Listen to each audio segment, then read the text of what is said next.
Hi all. Daily C A July 19. 2026 FIFA world cup ചാമ്പ്യന്മാർ സ്പെയിനാണ്.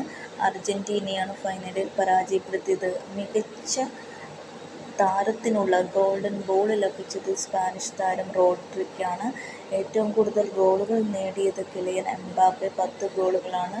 Golden boot ലഭിച്ചത് Kylian എംബാപ്പയ്ക്കാണ്. Golden glove ലഭിച്ചത് Spanish താരമായ ഉനായ് സിമോണാണ്. ബെസ്റ്റ് യങ് പ്ലെയർ അവാർഡ് ലഭിച്ചതും സ്പാനിഷ് താരമായ പൗ കുബേർസിക്കാണ്. ഫിഫ വേൾഡ് കപ്പിൽ 3-ാം സ്ഥാനം നേടിയത് ഇംഗ്ലണ്ടാണ്. 2026 ചിന്താ രവീന്ദ്രൻ പുരസ്കാര ജേതാവ് ഭാവന. 2026 ജപ്പാൻ ഓപ്പൺ സൂപ്പർ 750 ബാഡ്മിൻ്റൺ ഫൈനലിൽ കടന്ന ഇന്ത്യൻ താരമാണ് PV സിന്ധു. കിരീടം നേടിയതും സിന്ധു തന്നെയാണ്. 72ാമത് ദേശീയ ചലച്ചിത്ര പുരസ്കാരങ്ങളിൽ മികച്ച നടനുള്ള പുരസ്കാരം ലഭിച്ച മലയാള നടൻ മമ്മൂട്ടിയാണ്. ചിത്രം ഭ്രമയുഗം.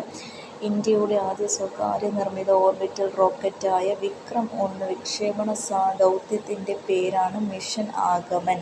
Thank you.